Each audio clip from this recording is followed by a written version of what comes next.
ఓం శ్రీమాత్రే నమః.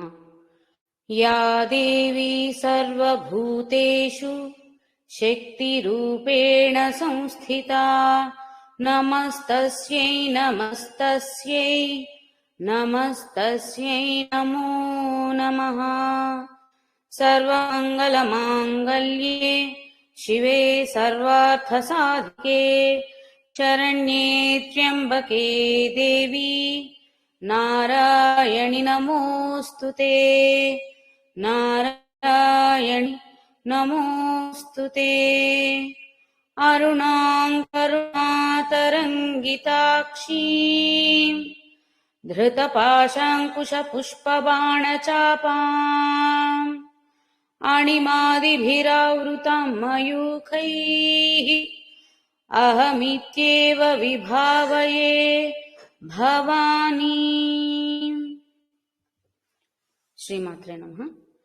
కిందటి క్లాస్లో మనం 117 శ్లోకాలు చూసామండి లలితా సహస్రనామంలోని. మహాకైలాస నిలయ మృణాల మృదుదోర్లత మహనీయ దయామూర్తి మహాసామ్రాజ్యశాలిని. మహనీయురాలని ఆ తల్లిని, మహాసామ్రాజ్యం, ఈ జగత్తంతా సృష్టికర్త ఆవిడే కాబట్టి, దీన్నంతటికీ అధినాయకురాలు ఆవిడే కాబట్టి మహాసామ్రాజ్యశాలినిగా, అదేవిధంగా మహా కైలాస నిలయ అని అర్థం చేసుకున్నాం కాబట్టి కైలాసంలో కొలువై ఉంది కాబట్టి ఆ కైలాసాన్ని సామ్రాజ్యంగా ప్రతిపాదించుకున్నట్లయితే ఆ విధంగా కూడా మహాసామ్రాజ్యశాలిని అవుతుందని. దయామూర్తి అన్నప్పుడు ఆ తల్లి దయకు మూర్తి స్వభావం అని, దయే ఆవిడ దగ్గర ఉంటున్న లక్షణం తప్ప వేరే క్రోధావేశాలు లాంటి ఎటువంటి భావనలు అక్కడ ఉండవు. ప్రతి ఒక్కరి మీద దయాదృష్టి కలిగి ఉంటుందని అర్థం చేసుకున్నాం.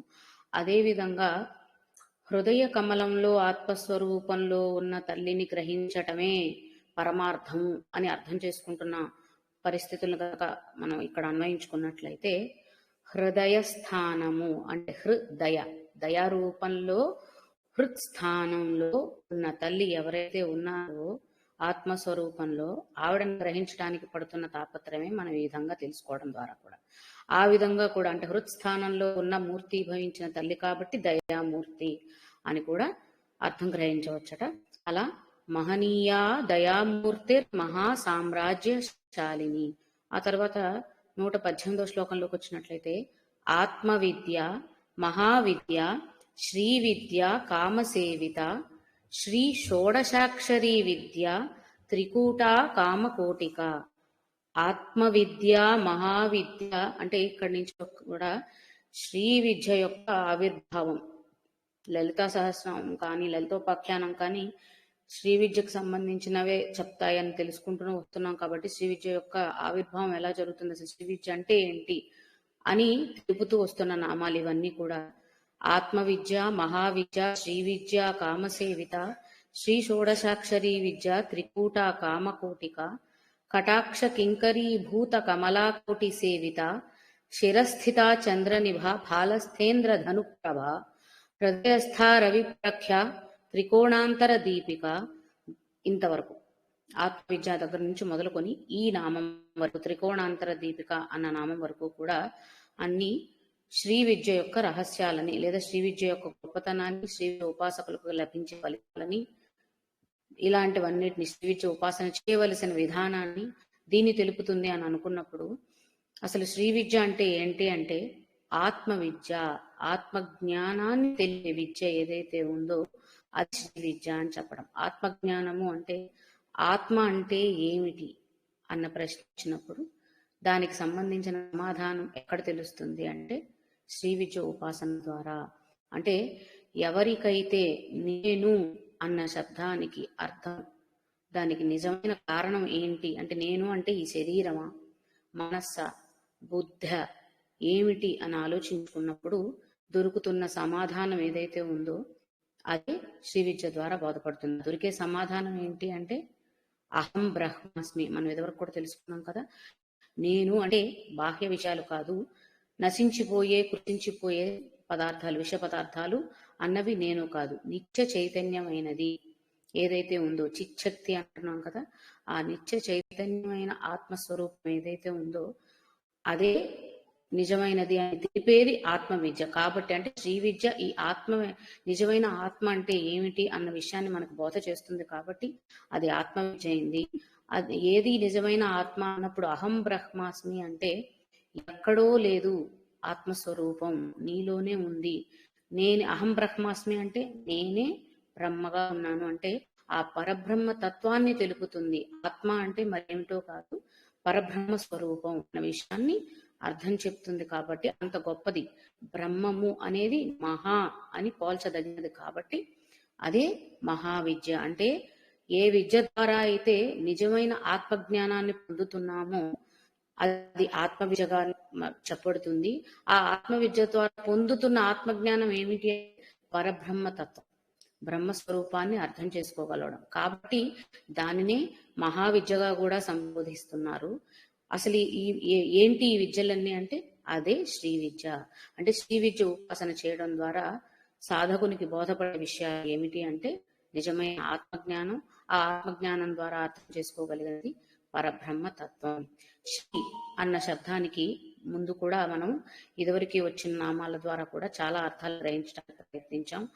ఐశ్వర్యము అని, శోభ అని, ఇట్లాంటివి చాలా. అలాగే ఆశ్రయ శక్తి, శ్రీ శక్తి అన్నప్పుడు శ్రీ అనేది ఆశ్రయ శక్తి అని కూడా మనం అర్థం చేసుకున్నాం. అలాగే శ్రీ అన్నప్పుడు శ్రీలో అక్షరాలను విడతీసినట్లయితే ర ఈం అని తీసుకున్నప్పుడు ఆనందము, తేజస్సు, బ్రహ్మ జ్ఞాన, తేజస్సు అంటే జ్ఞానం అనుకున్నాం. బ్రహ్మము, జ్ఞానము, ఆ పరబ్రహ్మ యొక్క శక్తి. ఈం అంటే పరబ్రహ్మం యొక్క శక్తి. ఇలా కూడా మనం కామకళా రూప అన్న నామం వచ్చినప్పుడు అక్కడ దానికి ముందు నామాల దగ్గర శ్రీ అన్న శబ్దానికి అర్థం గ్రహించడానికి ప్రయత్నించాం. ష ర ఈం అన్నప్పుడు తేజస్సు, జ్ఞానము, తేజస్సు, పరబ్రహ్మము. ఇలా అలా ఆనందం, శ్రీ ష అంటే ఆనందతత్వానికి, శోభ ష ఆనందము, ఇవన్నీ ఎందుకు అంటే పరిపూర్ణమైనటువంటి స్థితిలో కలిగేటువంటి అనుభూతి, పరిపూర్ణత్వానికి సూచికగా చెప్పుకునేవన్నమాట. అంటే శ్రీ అంటే సిరులు, ఐశ్వర్యం అనేది సహజంగా మనకి అర్థమయ్యే ఒక అర్థం, ఒక మనందరం తెలుసుకునే అర్థం. ఆ ఐశ్వర్యము అంటే ఏంటి అంటే అన్నిటికంటే ఉన్నతమైన ఆనందమయ స్థితి. అంటే ఇంకా ఏమీ లోటు లేని స్థితి కాబట్టి, అన్ని సమృద్ధిగా ఉన్న స్థితి కాబట్టి ఐశ్వర్యాల సమూహముగా, అన్ని సకల ఐశ్వర్యముల సమూహముగా శ్రీ ఆ శబ్దాన్ని సూచించడం జరుగుతుంది అన్నమాట. అలా ఆనందము, ర అంటే తేజస్సు లేదా జ్ఞానము, అగ్నికి ప్రతీకగా కూడా అర్థం చేసుకున్నాం మనం. అలాగే ఈం అన్నప్పుడు శక్తి స్వరూపం అని, బీజ శక్తి అని. అలా ఈంలో అన్నది మనకి అది తోడైతే తురియ స్థితి అని అర్థం చేసుకున్నాం.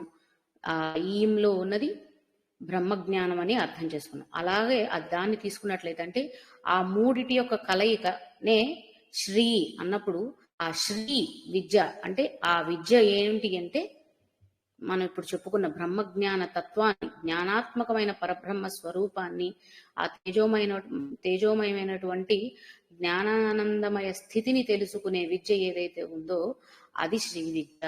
ఆ విద్య ద్వారే ఆత్మబోధ జరుగుతుంది కాబట్టి దాన్నే ఆత్మ విద్య అన్నారు. ఆ విద్య ద్వారానే పరబ్రహ్మ తత్వాన్ని అర్థం చేసుకోగలుగుతాం, నిజమైన బ్రహ్మస్వరూపాన్ని గ్రహించగలుగుతున్నాం కాబట్టి మహావిద్య అని కూడా అన్నారు అని ఈ నామాల ద్వారా మనం గ్రహించవలసినటువంటి భావం. ఆ తరువాత కామ సేవిత అన్నప్పుడు అసలు మొట్టమొదటి ఈ విద్య ఎలా వచ్చింది? ఇప్పుడంటే గురు పరంపరలో ఒకరి ద్వారా ఒకరికి, శిష్యులకి అది బోధింపబడుతూ వస్తుంది. మొట్టమొదటగా అసలు ఈ శ్రీ విద్య అనేది ప్రపంచానికి ఎలా అందింది అని అన్నప్పుడు, ఫస్ట్ జగత్ అన్నప్పుడు, ప్రపంచం అన్నప్పుడు చాలా లోకాలు కూడా ఉన్నాయి కాబట్టి ఈ జగత్తులో మొదట అందింది కామసేవిత అన్నప్పుడు. కాముడు అంటే మన్మధుడు కాబట్టి మన్మధుడు పూజించాడట. మన్మధుడు అమ్మవారిని ఆరాధించిన విధానమే శ్రీ విద్య. కాది విద్య, హాది విద్య, సాది విద్య అని 3 విద్యలు చెప్పుకుంటారు కదండి, చాలా మంది విని ఉంటుంటారు. కాది విద్య, హాది విద్య, సాది విద్య. త్రికూటాలుగా కామకూటము, జ్ఞానకూటము ఇలా చెప్పుకున్నప్పుడు కూడా కామ విద్య అన్నప్పుడు హృదయ సంబంధ స్థానం అనుకున్నట్లయితే కనుక అక్కడ కాది విద్య అంటారు. కాముడు ఆరాధించిన విధానం కాబట్టి కాది విద్య అని కూడా అంటారు. ఇవేవి కాదనుకుంటే అన్ని విద్యల సమూహంగా కూడా శ్రీ విద్యని చెప్పుకుంటారు. అలా కాకుండా క్లాసెస్ ఇలా ఒక అర్థం, మన్మధుడి చేత ఆరాధించబడినది కాబట్టి కామసేవిత అన్న నామం ద్వారా, అంటే శ్రీ విద్య మన్మధుని ద్వారా అందింది లేదా మన్మధుని ద్వారా ఉపాసన చేయబడిన విధానం అని ఒక అర్థం తీసుకోవచ్చు. అసలు వీటన్నిటికంటే ముందు ఎప్పుడైతే పరమేశ్వరుడు సృష్టి చేయాలన్న సంకల్పం చేసుకుని శక్తిని ఉపాసన చేసుకున్నారు, ఉపాసన అన్నప్పుడు మనం ఇదివరకు కూడా అర్థం తెలుసుకోవడానికి ప్రయత్నించాం, అనుసంధానం చేసుకోవడం అని.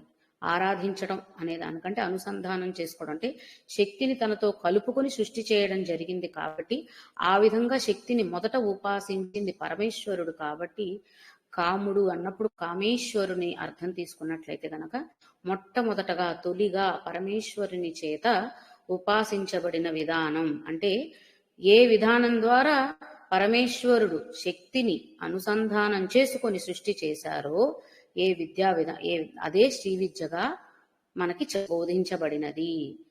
కాబట్టి కామేశ్వరుని చేత సృష్టికి అందించబడినటువంటి అంటే సృష్టి చేయడం కోసం వినియోగించిన ఉపాసించిన విధానం, అలాగే సృష్టికి అందించబడినటువంటి విద్య ఏదైతే ఉందో అదే శ్రీ విద్య. ఆ విధంగా కూడా కామసేవిత అన్నప్పుడు అంటే పరమేశ్వరుని చేత తొలిగా ఉపాసించబడిన విద్య శ్రీ విద్య అంటే ఆ శక్తిని ఆ స్వామి ఆ విధానంలో ఆ విద్యా విధానం ద్వారా ఉపాసించి సృష్టి చేశారు అని గ్రహించాలన్నమాట. అలా కామసేవిత అన్న నామానికి అర్థాన్ని మనం రెండు రకాలుగా, కాముడు ఆరాధించిన విధానం అని లేదా కామేశ్వరుని చేత సంబోధించబడినటువంటి విధానం అని, ఇలా రెండు రకాలైనటువంటి అర్థాలని మనం తెలుసుకోవచ్చు. ఆ విధంగా ఆత్మ విద్య, మహావిద్య, శ్రీ విద్య, కామసేవిత అన్నదానికి. తర్వాత ఇన్ని విధాలుగా బోధించబడిన తెలుపబడిన విద్య ఏమిటి అని అన్నప్పుడు శ్రీ షోడశాక్షరి విద్య, షోడశ అక్షరములతో కూడినటువంటి విద్య అంటే శ్రీ విద్య 16 అక్షరములతో ఉన్న మంత్రస్వరూపము. కేవలం మంత్రం తీసుకొని జపించడం వల్ల మాత్రమే ఇది బోధపడిపోతుంది మనకు వచ్చేస్తుంది అని కాదండి, తద్వారా జ్ఞానం పొందగలగాలి. అందుకే ఆత్మజ్ఞానం అని ఇక్కడ మనం అర్థం చేసుకున్నాం కదా, ఆత్మజ్ఞానం పరబ్రహ్మతత్వం అనేది మంత్ర జపం ద్వారా వచ్చేసేది కదా. ఆ మంత్ర జపం చేస్తూనే ధ్యానం చేస్తూనే తద్వారా దాని లోపల ఉన్న అంతరార్థాన్ని గ్రహించగలిగినప్పుడు నిజమైన పరమార్థాన్ని తెలుసుకోగలుగుతాం. కాబట్టి షోడశాక్షరి అన్నప్పుడు 16 అక్షరముల విద్య అనేది అర్థమైపోతుంది నామం ద్వారా. కానీ మామూలుగా శ్రీ విద్య అంటే 15 అక్షరాలే అని చెప్తారండి, పంచదశ అక్షరాలని. ఆ అక్షరాలకి మరొక బీజాక్షరాన్ని జోడిస్తే శక్తివంతమైన విద్యగా పరిపూర్ణమైన మంత్రస్వరూపంగా అది స్ఫురిస్తుంది. కాబట్టి ఆ విధంగా 16 అక్షరముల విద్య అనేది శ్రీ విద్య అనేది 16 అక్షరముల మంత్రమయముగా శ్రీ షోడశాక్షరి విద్య. ఈ 16 అక్షరాల మంత్రాన్ని అంటే శ్రీ విద్య అనేది ఒకటే విద్య కాకుండా 3 దశల్లో అందిస్తారని. పరిపూర్ణ శ్రీ విద్య 16 అక్షరాలు, దానికి ముందు బాలా విద్య అని ఇట్లా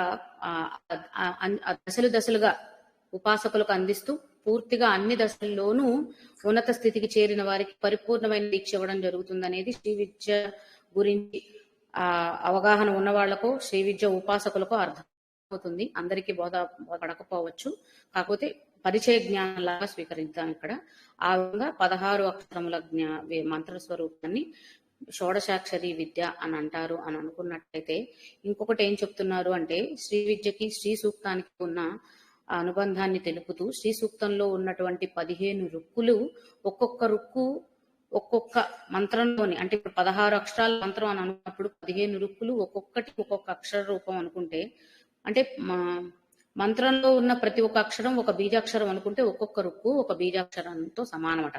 అలా 15 రుక్కులకు 15 అక్షరాలు అనుకుంటే దానికి మరొక బీజాక్షరంతో కలిపినట్లయితే కనుక మొత్తం కలిపి 16 అక్షరాల విద్య. అంటే శ్రీ సూక్తం ద్వారా కూడా శ్రీ విద్య బోధపడుతుంది, ఎందుకంటే శ్రీ సూక్తం కూడా శ్రీ విద్యకి అనుసంధానమై ఉన్నదేనట. కాబట్టి ఆ విధంగా కూడా ఇంకా కొన్ని లెక్కలు చెప్తున్నారండి బాల విద్యకి అనుసంధానం చేసి వీటన్నిటికీ అంత లోతుగా మనం వెళ్ళవలసిన అవసరం లేదు. 16 అక్షరాల లేదా ఆ తల్లి యొక్క షోడశ కళలను తెలిపే విద్య షోడశాక్షరి విద్య. శ్రీ అన్న శబ్దం ఇక్కడ మనకి ఇంకొకటి ఏం చెప్తుంది అంటే శ్రీ అంటే శోభ, గొప్పది, ఆనందమయం అని ఇందాకే మనం అర్థాలు తెలుసుకున్నాము. అలాగే శ్రీ అన్న శబ్దాన్ని గౌరవవాచకంగా వాడడం అనేది మనకి తెలిసిన ఒక విధానం.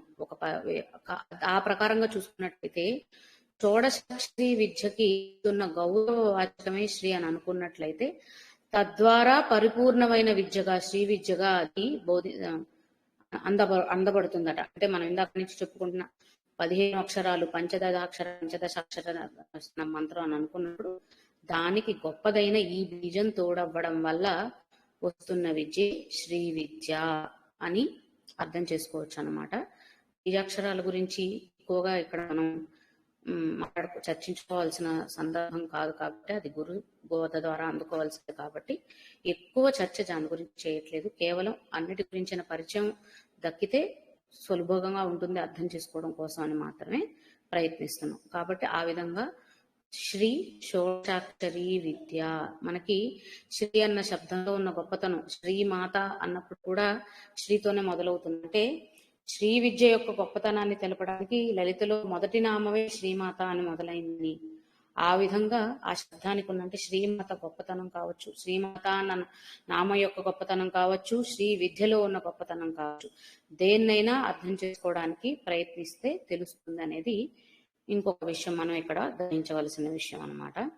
అలాగే శ్రీకారం చుట్టడం అన్న నా వాడుక కూడా మనకి ఎక్కువగా వినిపిస్తూ ఉంటుంది.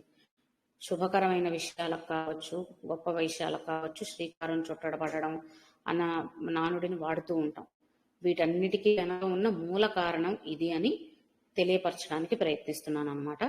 ఆ విధంగా శ్రీ షోడశాక్షరి విద్య అన్నదాన్ని మనం గ్రహించినట్లయితే ఈ విధంగా 16 అక్షరాల మంత్రస్వరూపంగా ఉన్న గొప్పదైన విద్య, నిండైన విద్య, పరిపూర్ణమైన విద్య ఏమిటి అన్నప్పుడు శ్రీ విద్య.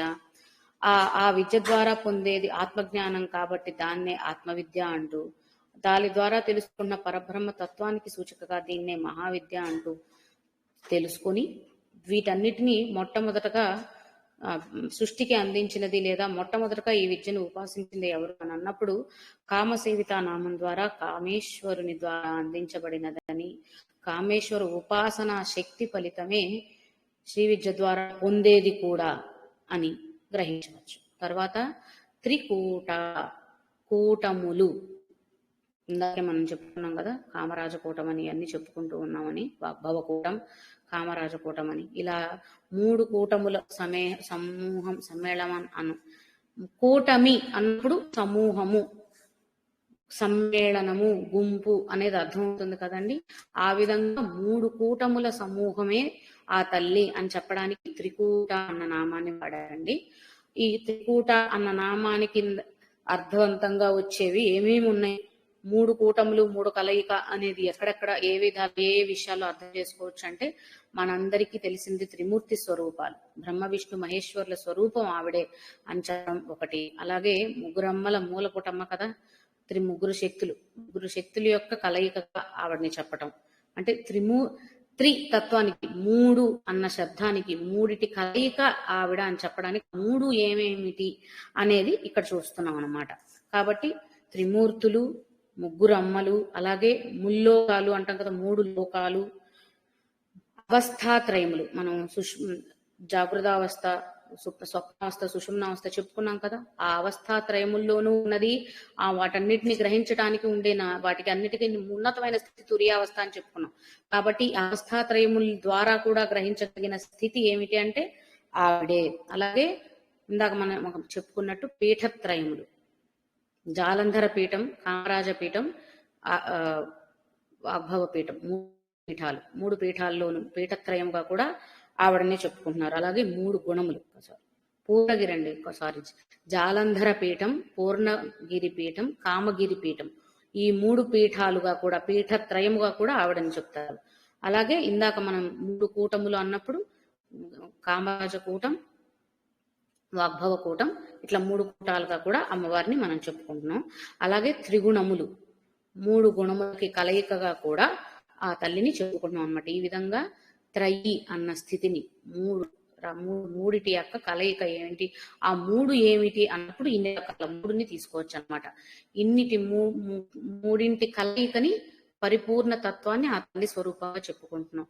అదే విధంగా కంచికి ఇక్కడ తర్వాత కామకోటిక అన్న నామం కూడా వచ్చింది కాబట్టి ఇక్కడే అన్వయించి చెప్తున్నానండి. కాంచీ నగరం, కాంచీపురానికి కూడా కంచి కామకోటి పీఠం అనేది అక్కడ ఉన్న పీఠాన్ని మనం చెప్పుకుంటూ ఉంటాం కదా. అక్కడ ఉన్న అమ్మవారిని కామకోటి, అమ్మవారికి ఉన్న మరొక నామం కామకోటి అట. అలాగే కంచిలో విష్ణాలయం ఉన్నది కదండి, దాన్ని వరదరాజు కూటం అని అంటారట. శివాలయాన్ని ఏకాంబరేశ్వర ఆలయం ఉంటుంది కదా, అది రుద్రకూటమట. అమ్మవారు ఉండేది శక్తి కూటమట. ఈ మూడింటిని కూడా కంచి నగరాన్ని, కాంచీపురాన్ని త్రికూటంగా చెప్పుకోవచ్చట. ఎందుకంటే కంచిలో అమ్మవారు కామాక్షి అమ్మవారు కొలువైంది కాబట్టి కాంచీ నగరాన్ని కూడా త్రికూటంలో, ఇప్పుడు ఇందాక త్రికూట అన్న నామం చెప్పినప్పుడు అమ్మవారికి అన్వయించుకుంటూ కాంచీపురాన్ని కూడా త్రికూట అనే నామంలో ఒక భాగంగా చెప్పచ్చట. ఈ విధంగా అక్కడ కూడా 3 కూటములు ఉన్నాయి కాబట్టి శక్తికూటం, విష్ణుకూటం, రుద్రకూటం, ఈ 3 కూటముల కలయికగా కంచి నగరం ఉంది కాబట్టి దాన్ని కూడా త్రికూట అని చెప్పుకోవచ్చట. అలాగే కామకోటిక అన్నప్పుడు ఇప్పుడే మనం చెప్పుకున్నాం కాబట్టి కంచి కామాక్షి అమ్మవారు కాబట్టి ఆవిడే కామకోటి అన్నాం కాబట్టి అక్కడ ఆ విధంగా ఆ నామం వచ్చిందని అర్థం చేసుకోవచ్చు. ఇంకొకటి కామకోటిగా అన్నప్పుడు ముఖ్యంగా చెప్తున్నది ఏంటంటే శివశక్తి స్వరూపాలుగా, శివశక్త్యాత్మక రూపం, శివశక్తైక రూపం అని మొదటి నుంచి మనం చెప్పుకుంటున్నదే ఇక్కడ కూడా. కాముడు అన్నప్పుడు కామేశ్వరుడు అని మనం అర్థం చేసుకుంటున్నాం కదా. కోటిక, కోటి అనేది ఎప్పుడూ కూడా సమూహాన్ని తెలుపుతుందండి. కోటి అనేది సంఖ్యాభావం కంటే సంఖ్యాభావంగా తీసుకోవడం అనేది చాలా ప్రాథమిక స్థాయి. సరైన అర్థం తెలుసుకోవాలి అంటే కోటి అన్నప్పుడు సమూహము అనేది మనం ప్రత్యేకంగా ప్రసిద్ధంగా తీసుకోవాల్సిన అర్థం. ఎందుకంటే చాలా మంది ఇతర మతస్థులు కావచ్చు, వేరే ఎవరెవరో ఛాందసవాదులు కావచ్చు, వాదిస్తున్నది 3 కోటి దేవతలు ఉన్నారు, మీకు ఒక దేవత సరిపోరా, 30 కోట్ల మంది దేవతలు కావాలా, 3,000 కోట్ల మంది దేవతలు కావాలా అని వక్రంగా మాట్లాడుతూ వితండం చేస్తూ ఉన్న వారికి సరైన సమాధానం ఇవ్వాలంటే మనకు కూడా జ్ఞానం ఉండాలి. లేకపోతే మనము చెప్పలేం. మనకు తెలిసిందే 33 కోట్ల దేవతలు ఉన్నారని, లేదా 30 కోట్ల మంది దేవతలు ఉన్నారని. దానికి వాళ్ళు ఎప్పటి వరకు మనం మాట్లాడము అప్పటి వరకు వారి యొక్క వాదన అలానే పెరుగుతూ వస్తుంది. ఎంతలా మాట్లాడుతున్నారంటే 30 కోట్ల మంది దేవతలే మీకుంటే మరి వారికి సంతానం కలగలేదా, అప్పటి నుంచి ఇప్పటి వరకు మీకు 30 కోట్ల దగ్గరే ఆగిపోయిందా, ఇంకంతకు మించి పెరగట్లేదా మీ దేవతల యొక్క సంఖ్య అని వాదిస్తున్న వారు కూడా ఉన్నారనమాట. కాబట్టి కోటి అంటే సమూహము, సంఖ్యగా తీసుకోవద్దు, సమూహము. కాబట్టి 3 కోటి అన్నప్పుడు కూడా 3 సమూహములు అనే తప్ప 30 కోట్లు కాదు. సమూహములుగా ఉన్న దేవతల సముదాయం, అంటే దేవతల సముదాయాన్ని చెప్తున్న విధానం అది, అంతే తప్ప దేవతల సంఖ్యని కాదు అక్కడ చెప్తున్నది. ఆ విధంగా ఇక్కడ కూడా కామకోటిక అన్నప్పుడు శివశక్తి ఐక్య రూపము అనేది ఒకటి. ఇంకొకటి కాంచీపురం చెప్పుకున్నాం కాబట్టి ఏదైతే శ్రీ విద్య అనే ఒక మంత్ర స్వరూపాన్ని, మంత్రశక్తిని అర్థం చేసుకుంటున్నామో ఆ మంత్ర స్వరూపాన్ని ఇంత గొప్పదైనటువంటి కామకోటి పీఠంలో లేదా ఆ కంచీపురంలో ఆ తల్లి ఆస్థానంలో ఎవరైతే విద్య ఉపాసన చేస్తారో వారికి కామము అన్నప్పుడు, ఇందాక మనం శ్రీ అన్నప్పుడు ఎలా అయితే ఆనందము, శోభ ఇవన్నీ చెప్పుకున్నాము, కామము అన్నప్పుడు కూడా ఆనందమయ స్థితేనండి. కోరికలన్నీ తీరినటువంటి స్థితిని కామము అని చెప్పాలట. అది ఆనందమయ స్థితి. కాబట్టి అంటే ఆ ఆనందము లేదా ఐశ్వర్యము ఏదనుకున్నా కానీ, కామ కళలు అన్నప్పుడు మనం ఐశ్వర్యాల గురించి కూడా తెలుసుకున్నాం. కాబట్టి ఆ ఐశ్వర్యాలన్నిటినీ రెట్టింపుగా, కోటి సంఖ్య రెట్టింపుగా పొందుతారట అక్కడ ఆరాధన చేసిన వాళ్ళు, ఉపాసన చేసిన వాళ్ళు, విద్య ఉపాసన చేసిన వాళ్ళు. అంటే శ్రీ అంటే ఐశ్వర్యము అని అనుకుంటే ఆ ఐశ్వర్య ప్రదాన్ని ఎవరు అంటే ఆ తల్లే. త్రికూటగా తెలుసుకుంటే ఏ విధంగా ఎంతటి ఐశ్వర్యాన్ని ఆవిడ ప్రసాదిస్తుంది అంటే కామకోటిక, మనం చేస్తున్న ఉపాసనని బట్టి, ఆరాధన శక్తిని బట్టి దానికి 1,000,000 రెట్లు మనకి ఆనందాన్ని ఇస్తుంది. అంటే లెక్క కట్టలేని, 1,000,000 అంటే ఒక సంఖ్యగా తీసుకునే కంటే లెక్క పెట్టలేనటువంటి అనే దాన్ని కూడా మనం ఇక్కడ గ్రహించవచ్చు. అదేవిధంగా ఇందాక చెప్పుకున్నట్టు శివశక్తైక్య రూపము, శివశక్తుల యొక్క శక్తి అంటే శివశక్తుల యొక్క మంత్రశక్తి, మంత్ర స్వరంలో దాగి ఉన్న శక్తి శక్తి ఏదైతే ఉందో అదే శ్రీ విద్య ఇక్కడ మనం గ్రహించాలన్నమాట. కాబట్టి శ్రీ విద్య ద్వారా తెలుసుకునేది కేవలం అమ్మనే కాదు, అయ్యా అమ్మ కలిసిన తరువాత వాళ్ళ కలయిక ద్వారా వచ్చే గొప్ప శక్తి ఏదైతే ఉందో, ఆ బ్రహ్మ జ్ఞానం ఏదైతే ఉందో, లేదా ఆ బ్రహ్మ శక్తి ఏదైతే ఉందో, పరమేశ్వర శక్తి, దానిని గ్రహించగలుగుతాం శ్రీ విద్య ద్వారా. అంటే అన్నిటికంటే ఉన్నతమైన స్థితి.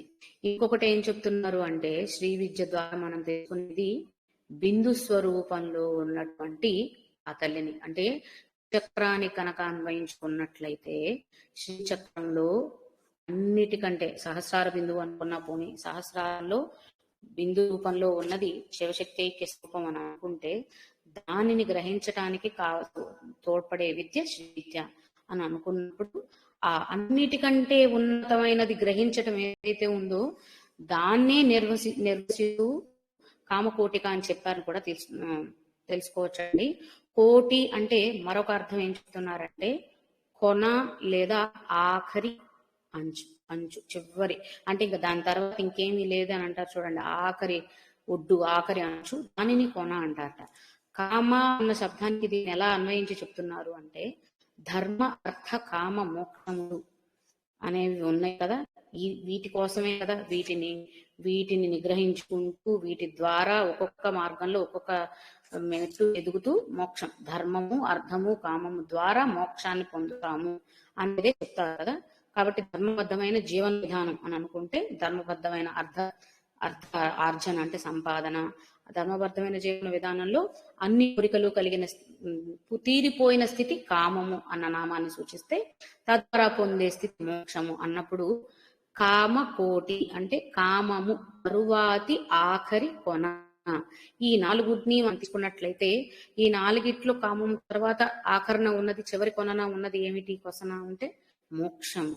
కామమునకు ఆఖరి కొసన ఉన్నది ఏదైతే ఉందో దానిని ప్రసాదించే తల్లి అన్నప్పుడు మోక్షదాయిని, ముక్తి ప్రదాయిని అని ఎవరినైతే చెప్పుకుంటున్నామో అదే నామాన్ని ఇక్కడ ఈ విధంగా మహానుభావులు అన్వయించారట. కామకోటిక అన్నప్పుడు, కోటి అంటే అంచు, కొన అంటే కామమును ఆఖరి కొన ఏదైతే అంటే అన్ని ఆనందాలని పరిపూర్ణంగా అనుభవించిన స్థితి, లేదా ఇక మరి ఈ ఆనందానికి మించి ఇంకేది లేదు అని అనిపించే స్థితి ఏదైతే ఉందో అది కామస్థితి అనుకుంటే, దానికి కూడా ఆఖరణ ఉన్న కొన ఏదైతే ఉందో అంటే మోక్ష స్థితి. ఇంకప్పుడు ఇంకేది ఉండదు కాబట్టి, అదొక్కటే కాబట్టి ఆ బ్రహ్మానందమయ స్థితిని తెలిపేది కామకోటిక నామము అని కూడా గ్రహించవచ్చు. ఈ విధంగా శివశక్తి ఐక్య స్వరూపముగా, అలాగే ఆ శ్రీ విద్య ఉపాసకులకు ఎటువంటి ఫలితం, ఎంత గొప్ప ఫలితం దొక్కుతుంది అన్నప్పుడు ఆరాధన ఫలితాన్ని బట్టి ఉంటుంది అని కామకోటిక నామం ఒక అర్థాన్ని, మరొక అర్థాన్ని ఇప్పుడు మనం చెప్పుకున్నట్టుగా ఆఖరి కొన, కామం తర్వాత మోక్ష స్థితి కాబట్టి అది పొందుతారు ఈ ఉపాసన ద్వారా అని గ్రహించవచ్చు. ఏది? షోడశాక్షరి విద్య అయినటువంటి శ్రీ విద్య, శ్రీ షోడశాక్షరి అయినటువంటి శ్రీ విద్య ఉపాసన ద్వారా. ఇంకా దానికే కొనసాగింపుగా తర్వాత వచ్చే నామం ఏంటి అంటే కటాక్ష కింకరీ భూత కమలాకోటి సేవిత. ఇది మొత్తం ఒకటే నామం అండి, తుంపడానికి లేదు, కలిపి చదవాలి, అర్థం అలానే ఉంది. కటాక్ష కింకరీ భూత కమలాకోటి సేవిత. తర్వాత ముందు ఈ నామానికి చూద్దాం. కటాక్షము, కరుణా కటాక్షములు అన్నప్పుడు దయాదృష్టి, ఇందాకే దయామూర్తి అని చెప్పుకున్నాం కదా, ఆ తల్లి కన్నుల నుండి కరుణాపూరితమైన దృష్టి తప్పితే వేరే ఏ భావన ఉండదు అనేది ఎప్పుడు మనం అర్థం చేసుకుంటూ వస్తున్నది. ఇక్కడ కూడా కటాక్ష కింకరీభూత కమల అంటే ఆవిడ విచ్చుకున్న కనులని కమలములతో పోల్చారు అని అనుకున్నట్లయితే లేదు, ఇంకా ఎలా చెప్పుకోవాలంటే ఇక్కడ కూడా కోటి అంటే సమూహము, కమల కోటి సేవిత, కోటి అంటే సమూహము అని అనుకున్నప్పుడు కింకరులు, కింకరీభూత, ఆవిడ కరుణా కటాక్ష దృష్టి చేత దేవతలందరూ కూడా కింకరులై ఆవిడని సేవిస్తున్నారు అనేది ఒక అర్థం మనం గ్రహించినట్లయితే, ఇంకొకటి ఏం చెప్తున్నారు అంటే సృష్టంతటికి కారణం ఆవిడే, దేవతలందరూ కూడా ఆరాధించింది ఆవిడనే, తర్వాతనే అంటే దేవతల తర్వాతనే మానవాళికి కూడా ఆ విద్యలన్నీ అందించబడి వారి సాధనలో ముందు కొనసాగుతున్నారు అనేది ముందు గ్రహిస్తూ వచ్చాం మనం. సూర్య చంద్ర విద్య అని, భాను విద్య అని అన్ని విద్యలు తెలుసుకుంటూ వస్తున్నప్పుడు అలాగే త్రిమూర్తులు అమ్మవారిని ఆరాధించారని అలా అందరి చేత ఆరాధించబడింది. ఎవరైతే ఆ తల్లిని ఆరాధిస్తారో వారందరూ కూడా ఆవిడకి కింకరులైపోతారట. కింకరు అని అంటే కిం కరోతి అని అన్నప్పుడు ఏమి చేయాలి అని అడగడం అన్నమాట. ఇప్పుడు ఎవరైతే అమ్మవారికి సేవకులుగా ఉండిపోతారో వారందరూ ఆ తల్లి ఆజ్ఞ లేందే, అంటే ఆవిడ ఆజ్ఞానుసారం నడుచుకుంటారే తప్ప మనకి మనమే చేసేసుకుందాం అన్న సొంత ఆలోచనలు సొంత నిర్ణయాల్లో వెళ్ళరు కదండి. ఎవరైతే ఆ తల్లిని నిజంగా ఆరాధించారో వారందరూ ఆవిడకి బద్ధులై ఉంటారు. అది ఆ ఎలా ఎంత నిబద్ధతతో ఉన్నారు అని తెలిపే విషయాన్ని కింకరీ భూత అన్న నామం ద్వారా మనం గ్రహించాలన్నమాట. ఆ విధంగా ఎవరైతే తల్లిని సేవించారో శ్రీ విద్యా ఉపాసక ద్వారా, ఎందుకంటే ఇక్కడ శ్రీ విద్య గురించే చెప్పుకుంటున్నాం కాబట్టి, ఆ ఉపాసన ద్వారా గొప్పదైనటువంటి ఆ విద్యా ఉపాసన ద్వారా ఎవరైతే సేవించారో ఆ తల్లిని వారందరూ కూడా ఆవిడ కటాక్షానికి పాత్రులై వారికి ఆవిడకే ఎల్లప్పుడూ కింకరులై ఉంటారు కాబట్టి వారికి ఇంకా ఏ లోటు ఉండదు. ఇక్కడ కోటి అనేది ఇందాక మనం సమూహం అంటే దేవతల సమూహం అని చెప్పేటప్పుడు ఒక అర్థం తీసుకున్నట్లయితే ఇక్కడ వాళ్ళకి కమలా కోటి, కమల అన్నప్పుడు శ్రీ అన్న శబ్దం. కమల అంటే మనం ఏం చెప్పుకుంటాం, కమలంలో నివాసం ఉండే తల్లి కాబట్టి కమల. ఇప్పుడు లక్ష్మీదేవిని తీసుకున్నాం అనుకోండి, కమలంలో ఆసీనురాలై ఉంటుంది అని చెప్తాం కాబట్టి కమల అని చెప్పుకోవచ్చు. ఆ విధంగా ఇక్కడ తీసుకున్నట్లయితే కమల అన్నప్పుడు అక్కడ ఆసీనురాలైనటువంటి తల్లి కాబట్టి ఆ తల్లి ఇంకా అంటే అక్కడ శ్రీ, ఎందుకంటే శ్రీ విద్య గురించి చెప్పుకుంటున్నాం. శ్రీ అంటే ఐశ్వర్యానికి ప్రతీక అన్నప్పుడు ఎటువంటి ఐశ్వర్యములు ఎటువంటి శోభలు అంటే అన్ని కమలా కోటి సేవిత, కమలా కోటి అన్ని ఎన్ని వేల కోట్లు లెక్కలేనన్ని, ఇందాక చెప్పాం కదా కామకోటికాలు కూడా లెక్క పెట్టలేనంత అని. కాబట్టి లెక్కలేనన్ని ఐశ్వర్యాలు ఏవైతే ఉన్నాయో అవన్నీ కూడా పొందుతారు ఆవిడకు బద్ధులై ఉన్నవాళ్ళు అని చెప్పేది అర్థం.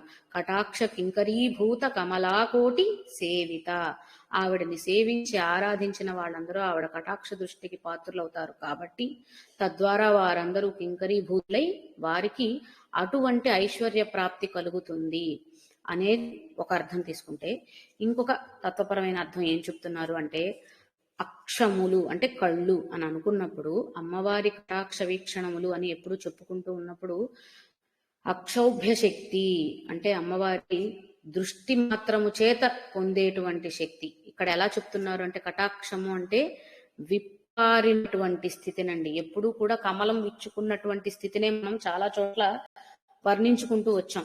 మొగ్గగా ఉన్నప్పుడు ఏమీ తెలియదు, విప్పారినప్పుడు ఏం అర్థం అవుతుంది మనకి, పూర్తిగా ఒక పువ్వు పూర్తిగా విచ్చుకుంది అనుకోండి, పరిపూర్ణంగా విచ్చుకున్నప్పుడు ఆ పువ్వులో ఉండేటువంటి రేఖలన్నీ కూడా ఎన్ని లేయర్స్ గా ఉన్నాయి అవన్నీ కూడా ఎక్కడ అనుసంధానమై ఉన్నాయి, అందులో ఉన్నటువంటి పుప్పొడి రేణువుల దగ్గర నుండి ప్రతి ఒక్కటి కూడా పూర్తిగా విచ్చుకున్నప్పుడే మనకు అర్థం అవుతుంది. అంటే పరిపూర్ణ జ్ఞాన స్థితిని అన్ని పరిపూర్ణటువంటి జ్ఞానాన్ని పొందిన స్థితిని విచ్చుకున్నటువంటి స్థితిలో మనం ఉదాహరణను పోల్చుకొని చెప్పుకున్నట్లయితే గనక ఇక్కడ అర్థం చేసుకోవాల్సింది ఏంటంటే శ్రీచక్రాన్ని గనక పరిగణించినట్లయితే మధ్యలో ఉన్న బిందువుని అనుసంధానం చేసుకుని ఇవన్నీ ఉన్నాయి.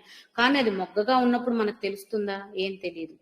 పువ్వు పూర్తిగా విచ్చుకున్నప్పుడే దాని యొక్క అందం బయటపడుతుంది అని అన్నట్టుగా ఎప్పుడైతే మనిషిలో ఉన్నటువంటి ఈ జ్ఞాన కమలం విచ్చుకుంటుందో అప్పుడు ఆ మధ్యలో ఉన్నటువంటి బిందు రూపంలో ఉన్నటువంటి శక్తిని అనుసంధానం చేసుకుని చుట్టూ ఉన్న అన్ని ఆవరణలు, శ్రీచక్రంలో ఎన్ని ఆవరణలు అయితే చెప్పుకున్నాయో అంటే ఈ శక్తే ఇన్ని ఆవరణలుగాను విస్తరించబడి ఉంది, విస్తారంగా ఏర్పడింది.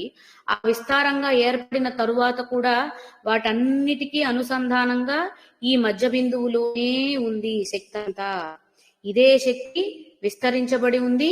ఆ విస్తరించబడిన వివిధ రూపాలుగా అంటే లేదా వివిధ రేకులుగా మనం శ్రీచక్రంలో ఎన్నో ఆవరణలు చెప్పుకుంటాం. ప్రతి ఒక్క ఆవరణకి ఒక్కొక్క రూపం ఆకారం చెప్పుకుంటూ త్రికోణాలని పద్మాలని రేకులని చెప్పుకుంటున్నాం. ప్రతి ఒక్క చోట కూడా దేవత శక్తి ఉందని అర్థం చేసుకుంటున్నాం. ఈ దేవతలకి ఆధారభూతమైన శక్తి మధ్యలో ఉన్నటువంటి బిందు రూపమే. ఇలా వీళ్ళందరూ కూడా ఏర్పడి అన్ని ఆవరణంలో కొలువై ఉన్నప్పటికీ వీళ్ళందరినీ అనుసంధానం చేసి నియంత్రించే శక్తి ఇంకా మధ్యలోనే ఉంది. బిందు రూపంలో ఉంది. అంటే సహస్రారంలో ఉన్న బిందు రూపంలో ఉన్న శక్తి శరీరం అంతా వ్యాపించింది. శరీరం అంతా వ్యాపించి మూలాధారం వరకు వ్యాపించి ఉన్న శక్తికి మళ్ళీ ఆధారం ఏంటి అంటే ఇదే కేంద్ర బిందువు, అన్నిటికీ ఇదే. ఇక్కడ నిండే వ్యాపించింది. మళ్ళీ ఇవన్నీ ఈ వ్యాపనకి కారణమైన శక్తి, వీటన్నిటిని అనుసంధానం చేసుకుని ఉన్న శక్తి ఇదే. దీన్నే మాటి మాటికి మనం నెమరు వేసుకోవాలి. అది గుర్తు పెట్టుకోవడం కోసం, బాగా అర్థం కావడం కోసం, గ్రహించుకోవడం కోసం.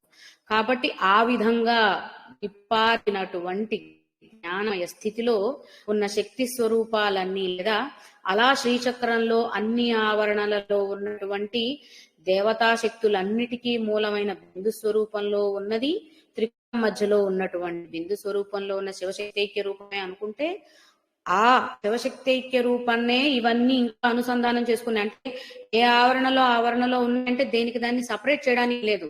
ప్రథమావరణ నుంచి మొదలు పెట్టుకుని త్రికోణం వరకు కూడా ప్రతి ఒక్క ఆవరణని చెప్పుకున్నాము అంటే వారందరికీ కనెక్షన్ ఇక్కడే ఉంది. అంటే కంట్రోలర్, రిమోట్ కంట్రోల్ అంటాను కదా, అలా అదే అక్కడే ఉంది, ఇంకా కేంద్ర బిందువు దగ్గరే ఉంది, విడిపోల. ఒకసారి ఆ జ్ఞానం ఎప్పుడైతే వికసిస్తుందో ఆ జ్ఞాన వికాసంలో అర్థమయ్యేది ఈ విషయం అన్నమాట. మనిషికి జ్ఞాన వికాసం, ఉపాసన ద్వారా జ్ఞాన వికాసం జరిగినప్పుడు బోధపడుతున్న విషయం ఏమిటి అంటే, ఇన్ని రూపాలలో ఇన్ని విధాలుగా శక్తి అంతా అన్ని చోట్లకి వ్యాపింపబడి ఉన్నప్పటికీ అంత వ్యాపనా శక్తిని మళ్ళీ తన నియంత్రణలోనే ఉంచుకుంటూ బిందు రూపంలో శక్తి కేంద్రీకృతమై ఉంది.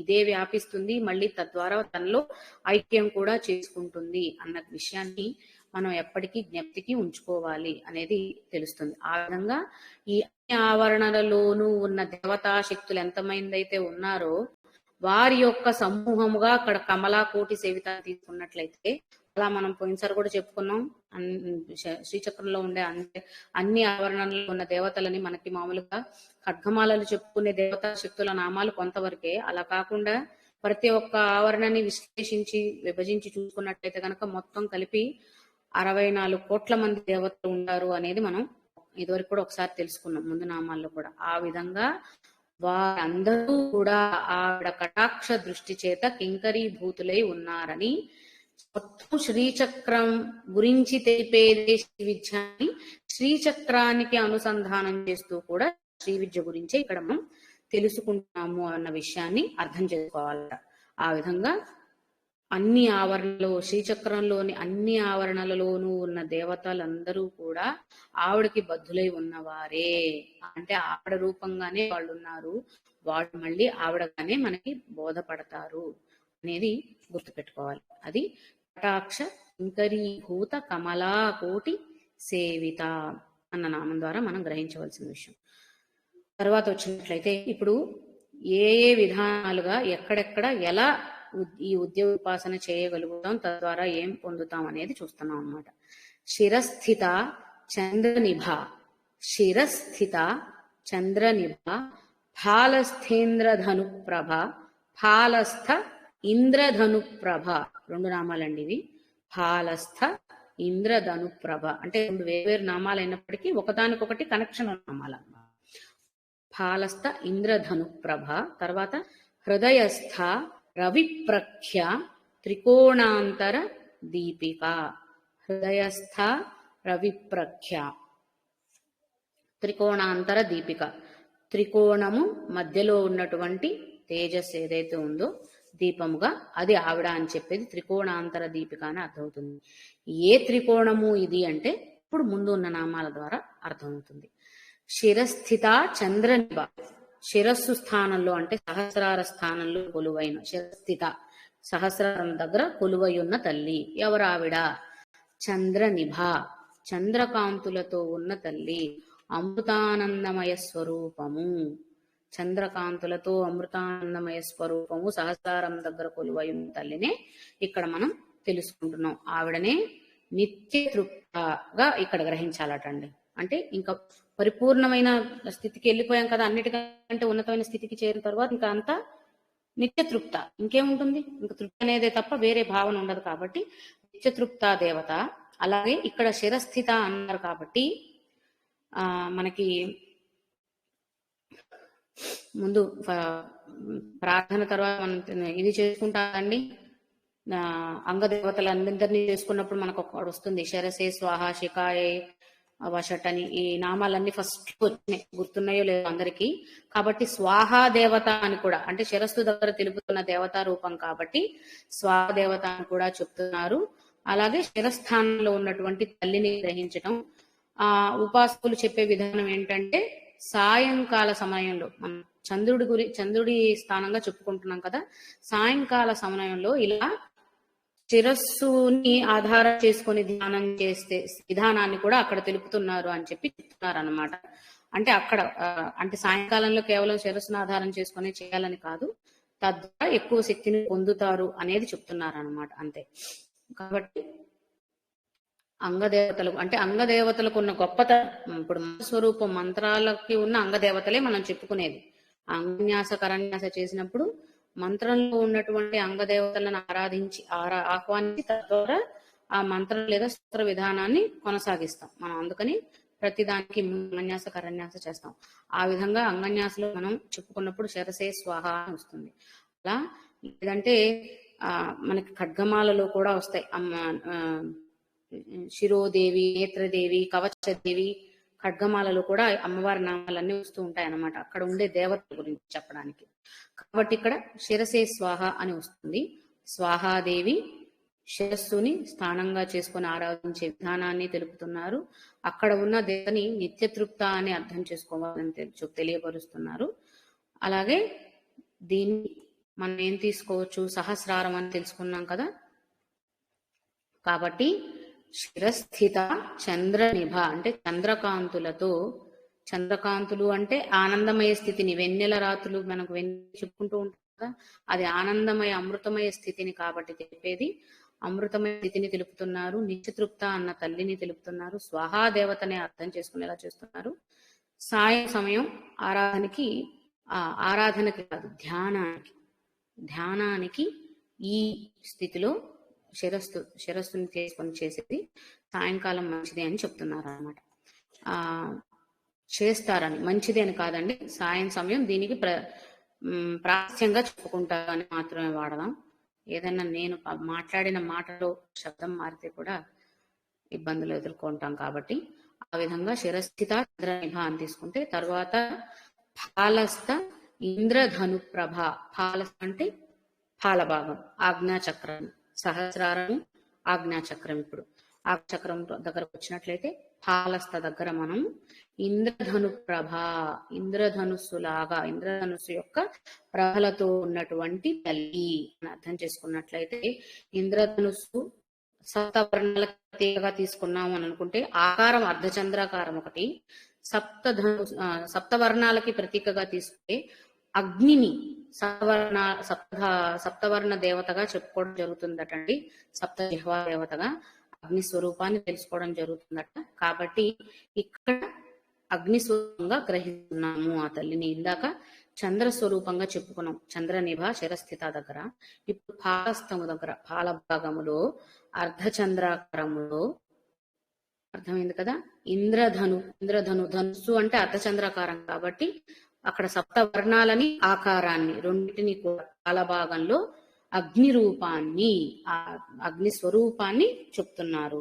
ఇక్కడ ఉండే దేవతని అలుప్త, ఇక్కడ ఉన్న శక్తిని అలుప్త దేవత. అలుప్త అంటే ఎటువంటి లోటు లేని స్థితి.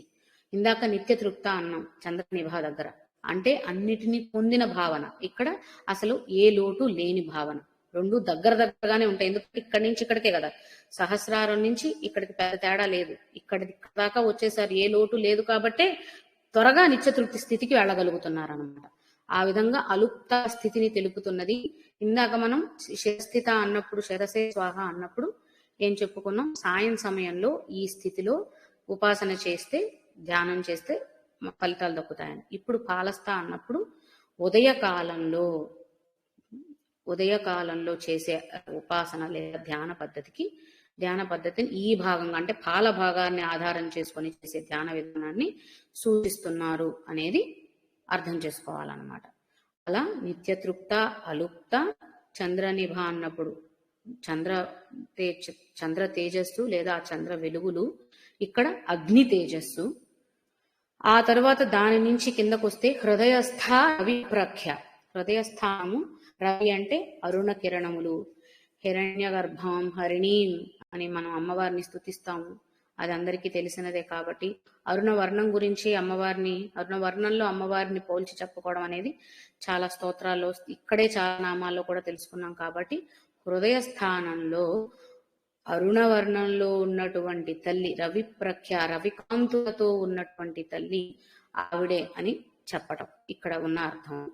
కాబట్టి ఇందాక నిత్యతృప్త, తర్వాత అలుప్త, ఇక్కడ అనంతత అన్న శక్తి స్వరూపాన్ని ఇక్కడ అర్థం చేసుకోవాలన్నమాట. ఇది మధ్యాహ్న కాలానికి చెప్తున్నారండి. శిరస్థిత అన్నది సాయంకాల ధ్యాన పద్ధతి. ఫాలస్థ ధనుప్రభ అన్నప్పుడు, ఇంద్రధనుప్రభ అన్నప్పుడు ఉదయకాలంలో చేసేటువంటి ధ్యాన పద్ధతిని సూచిస్తున్నారు. హృదయస్థ రవిప్రఖ్య అన్నప్పుడు మధ్యాహ్న కాలంలో చేసేటువంటి ధ్యాన పద్ధతిని తెలుపుతున్నారు. ఈ విధంగా అంటే ఇప్పుడు ఇక్కడ ఇందాక మనం చెప్పుకున్నాం కదా, త్రికోణాంతర దీపిక అన్నప్పుడు ఏ త్రికోణముల యొక్క అంతరంలో ఉంది అన్నప్పుడు చంద్రుడు, సూర్యుడు, అగ్ని 3 బిందువులుగా. ఎందుకు అంటే చంద్ర అగ్ని కలయికే సూర్యుడిగా చెప్తారటండి. చంద్రుడు అగ్ని కలయిస్తే వచ్చే దాని తర్వాత స్థితి సూర్యుడు. కాబట్టి చంద్రుడు ఒక బిందువు, అగ్ని ఒక బిందువు అని అనుకుంటే ఈ రెండింటిని అనుసంధానం చేయడం ద్వారా వచ్చినటువంటి మరొక స్థితి సూర్యస్థితి అని అనుకుంటే ఇది త్రికోణంగా చెప్పుకున్నట్లయితే గనక చంద్రుడు అగ్నిని అనుసంధానం చేస్తూ కలవడం వల్ల వచ్చిన స్థితి సూర్యుడు. కాబట్టి ఈ త్రికోణాన్ని గ్రహించినట్లయితే చంద్ర సూర్య అగ్ని శక్తులన్నిటికీ కూడా కారణభూతమైనది, వాటి మధ్యలో ఉన్నది, వాటి బిందు స్థానంలో ఉన్నది ఆ తల్లి అని చెప్పడం. త్రికోణ అంతర దీపిక. దీపిక అంటే దీపపు కాంతి, వెలుగు, అదే అర్థం వస్తుంది కదా. ఆ విధంగా సూర్య చంద్ర అగ్ని శక్తుల కలయికే ఆవిడ అని చెప్పడం ఒక అర్థం. వీళ్ళందరికీ కూడా వీరి యొక్క శక్తి కారణం ఎవరు అంటే కూడా ఆవిడే అని చెప్పడం త్రికోణాంతర దీపిక యొక్క గూఢార్థం. ఆ విధంగా శిరస్థిత చంద్రనిభ ఫాలస్థేంద్ర ధను ప్రభ హృదయస్థ రవిప్రఖ్య త్రికోణాంతర దీపిక. ఈ విధంగా ఈ శక్తుల కలయిక ద్వారా ఏర్పడినటువంటి త్రికోణాంతర దీపికగా ఉన్న తల్లిని గ్రహించాలన్నా, తెలుసుకోవాలన్నా మనకి దోహదపడే విద్య శ్రీ షోడశాక్షరి విద్య అనేటువంటి శ్రీ విద్య. తద్వారా ఆత్మజ్ఞానాన్ని పొంది పరబ్రహ్మ స్వరూపంగా ఉన్న ఈ త్రికోణాంతర దీపికనే మనం తెలుసుకుంటాం. దీన్ని మొట్టమొదటగా సృష్టికి అందించబడింది, మొట్టమొదటగా ఉపాసన చేసింది కామేశ్వరుడు. కాబట్టి కామసేవిత అని అర్థం చేసుకున్నాం. ఈవిడ 3 కూటముల కలయికగా ఏర్పడిన తల్లి కాబట్టి త్రికూటాన్ని, శివశక్తికే స్వరూపముగా తెలుసుకుంటున్నాం కాబట్టి కామకోటిక అని, కామము తర్వాత ఉన్నటువంటి ఆఖరి ఏదైతే ఉందో మోక్ష స్థితిని పొందగలుగుతామని ఈ విద్య ఉపాసన ద్వారా మనం అర్థం చేసుకుంటున్నాం. ఇప్పుడు ఇంత గూఢార్థం శ్రీ విద్యకు సంబంధించి ఎందుకు అంటే, శ్రీ విద్య ఉపాసకులు తప్పనిసరిగా ఇది తెలుసుకోవాలి అనేది ఒక ఆలోచన. శ్రీ విద్య చెయ్యాలనుకున్న వాళ్ళు నిజమైన శ్రీ విద్య అంటే ఏంటో తెలుసుకోవాల్సిన అవసరం. అంటే వాళ్ళకి ఇంకా లోతైన జ్ఞానం అక్కడ అందుతుంది, మనం అందిస్తుంది పరిచయ జ్ఞానం మాత్రమే. కాబట్టి తద్వారా శ్రీ విద్య యొక్క గొప్పతనాన్ని, అంటే ఈ సృష్టి ఏర్పడడానికి సహకరించిన ఉపయోగపడిన విద్యే శ్రీ విద్య. అది దానివల్లే సృష్టి ఏర్పడింది. కాబట్టి సృష్టి రహస్యం ఏమిటి అని అంటే అది బోధపడాలన్నా కూడా ఈ శ్రీ విద్య కావాలి. ఇది శ్రీ విద్య యొక్క గొప్పతనం. అది షోడశాక్షరి మంత్రస్వరూపంగా ఉన్నటువంటి విద్య అనేది శ్రీ షోడశాక్షరి విద్య అన్న నామం ద్వారా మనం గ్రహించాం. ఇంతవరకు కూడా శ్రీ విద్యకు సంబంధించినటువంటి నామాలన్నీ అయిపోయాయి. తర్వాత మళ్ళీ అమ్మవారి మంగళ స్వరూప వర్ణన అని అనుకుందాం. దాక్షాయణి దైత్యహంత్రి దక్షయజ్ఞ వినాశిని. దాక్షాయణి దైత్యహంత్రి నామాల పరంగా చూసుకున్నట్లయితే దక్షుని కుమార్తె కాబట్టి దాక్షాయణి అయింది. దైత్యహంత్రి అంటే దుష్టశక్తులన్నింటినీ నశింపచేస్తుంది కాబట్టి దైత్యహంత్రి అయింది. దక్షయజ్ఞ వినాశిని దక్షయజ్ఞ వినాశనానికి కారణమైంది కాబట్టి దక్షయజ్ఞ వినాశిని అనేవి నామార్థాలుగా మనం స్వీకరించగలిగినవి. కానీ ఇంకొక అర్థం ఏం చెప్తున్నారు అంటే, దాక్షాయిని అన్నప్పుడు దక్ష య- దక్- దాక్షాయనము అనే ఒక యజ్ఞం ఉంటుందటండి. అది 1 సంవత్సరం కాలం పాటు పరిపూర్ణంగా కొనసాగుతుందట. అటువంటి యజ్ఞ స్వరూపం ఈవిడ కాబట్టి దాక్షాయని. దాక్షాయనము అనేటువంటి యజ్ఞం యొక్క స్వరూపముగా భావించి ఈవిడని దాక్షాయని అని అంటారట. యజ్ఞాన్ని పరంగా తీసుకున్నట్లంటే యజ్ఞంలో ఉన్నటువంటి గొప్పతనాన్ని తెలపడం అన్నమాట. యజ్ఞ స్వరూపం కూడా ఆ తల్లే, దైత్యహంత్రి. ఆ యజ్ఞ స్వరూపంగా ఉన్న తల్లి యజ్ఞం చేయడం ద్వారా ఈ దుష్ట శక్తులన్నిటినీ హరించి వేస్తుంది. అలాగే దక్ష యజ్ఞ వినాశిని అన్నప్పుడు, దక్ష యజ్ఞములు అంటే శాస్త్ర ధర్మ విరుద్ధమైనటువంటి యజ్ఞాలన్నీ కూడా దక్ష యజ్ఞములేనటండి. అటువంటి యజ్ఞాలన్నిటినీ కూడా నశింప చేస్తుంది అనేది ఇక్కడ దక్ష యజ్ఞ వినాశిని ద్వారా. అంటే మన వ్యావహారికంగా దీన్ని అన్వయించుకొని అర్థం చేసుకోవాలి అని అనుకుంటే గనక దక్ష యజ్ఞ వినాశిని అన్న, దైత్యహంత్రి అన్న అంటే మనలో ఉన్నటువంటి దురాలోచనలన్నిటినీ చంపేస్తుంది అనేది దైత్యహంత్రి నామం ద్వారా. దక్ష యజ్ఞ వినాశిని అన్నప్పుడు ఎవరైతే ఇటువంటి దురాలోచనలతో కూడిన యజ్ఞాలు చేస్తారో అటువంటి యజ్ఞాలను పూర్తిగా నాశనం చేస్తుంది అనేది దక్ష యజ్ఞ వినాశిని ద్వారా మనం అర్థం చేసుకుంటాం. ఇక పురాణ కథలో ఉన్నటువంటి, అంటే దానికి దీనికి కూడా, ఈ అర్థాలకి ఆ అర్థానికి కూడా అన్వయం ఉంది కాబట్టి పురాణ కథలో ఉన్నటువంటి అర్థాన్ని గ్రహించడం కోసం అమ్మవారి కథ అందరికీ చాలా మందికి తెలుసు. దక్షుడు చేస్తున్న యజ్ఞాన్ని ఆవిడ భావించి తనని తన ఆత్మాహుతి చేసుకుందని.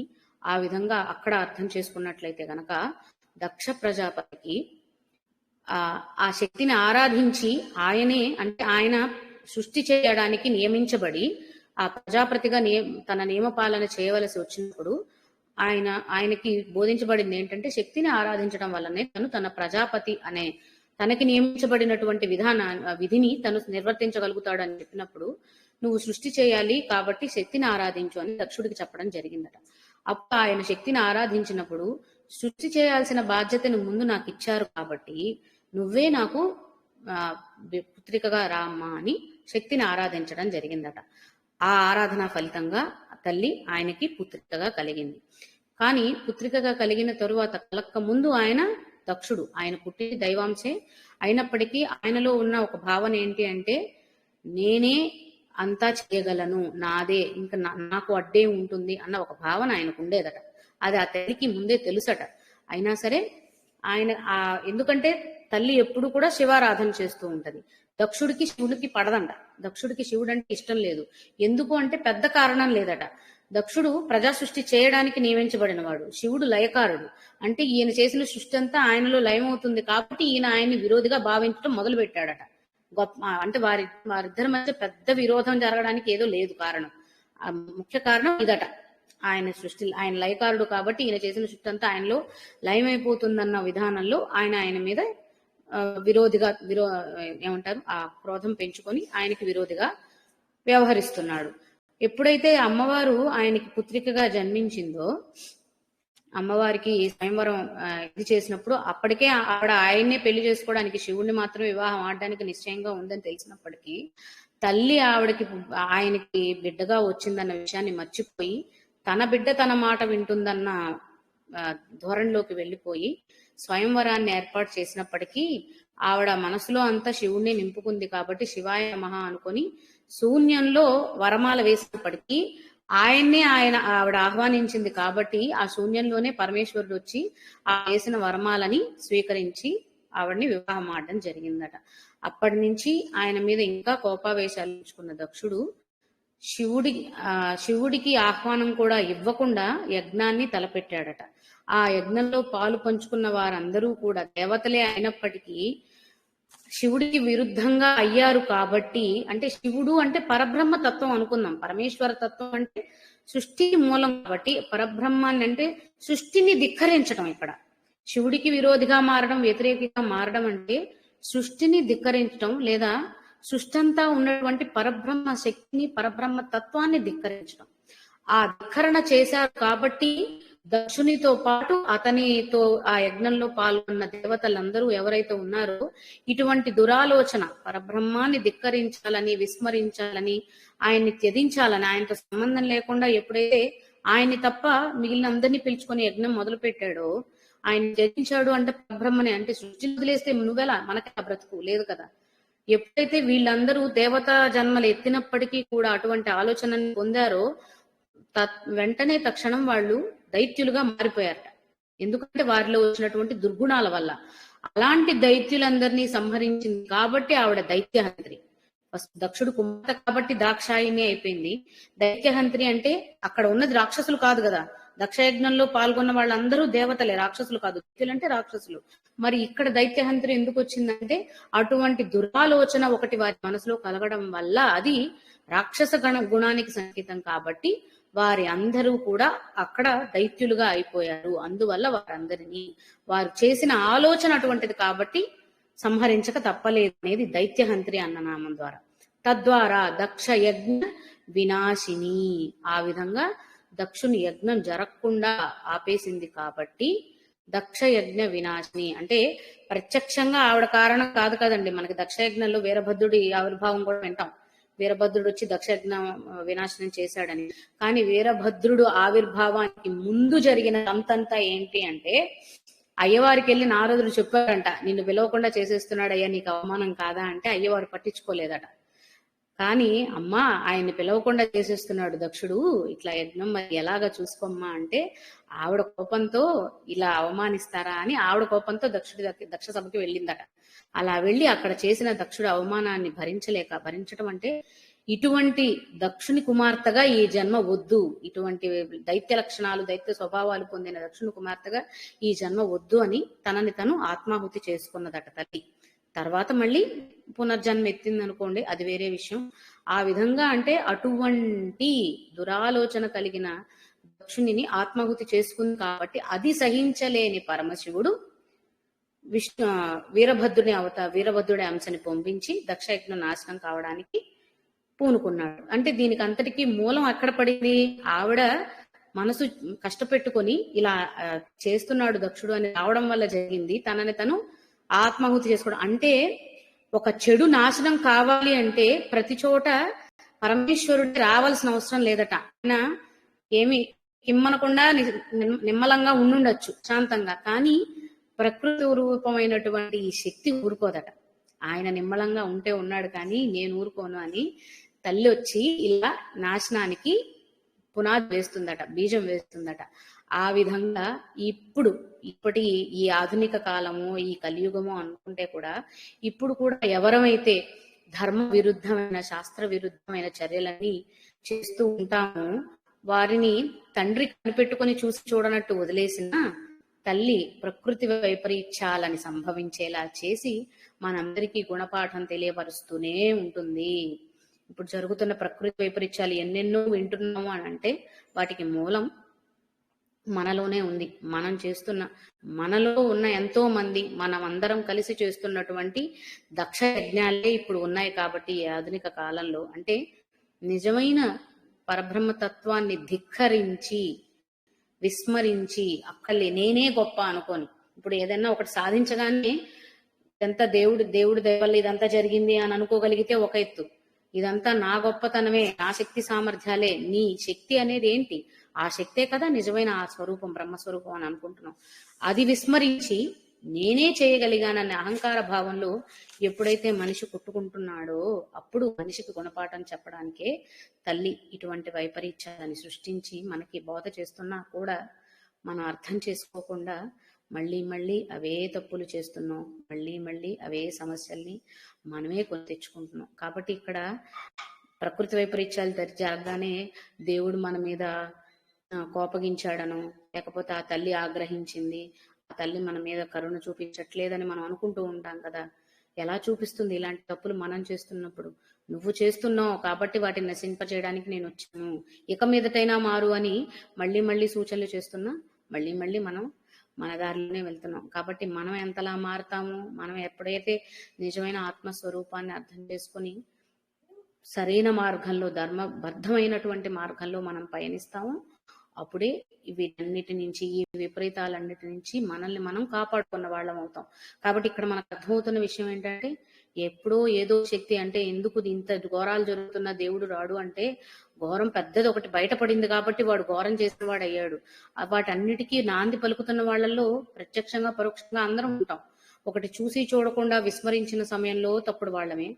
అది ఆ తప్పు చేయడానికి ఒక మాట రూపంలో మనం వాళ్ళకి సహాయపడినా, తెలియకుండా తప్పుగా ఏదన్నా వాళ్ళకి సలహా సూచనలు ఇచ్చినా, లేదా వారిని మరొక విధంగా ప్రేరేపించిన ఏదో ఒక రూపంలో మనం కూడా పాత్రలు అవుతున్నాం కాబట్టి ఇవన్నీ జరుగుతున్నాయి. కాబట్టి ప్రతి ఒక్కరూ వారి జీవన విధానాన్ని వీలైనంత మార్పు చేసుకోగలిగినప్పుడే వీటన్నిటి నుండి మనల్ని మనం కాపాడుకోగలుగుతాము. మనల్ని మనమే ఉద్ధరించుకోవాలి కదండి. ఉద్ధరేదాత్మనాత్మను. కాబట్టి ఇది అందరం గుర్తుంచుకోవాల్సిన విషయం అన్నమాట. శ్రీమాత్రే నమః. ఇవాళకి ఇక్కడితో ఆపుతాం. తిరిగి రేపటి క్లాస్ కాదు ఇంకా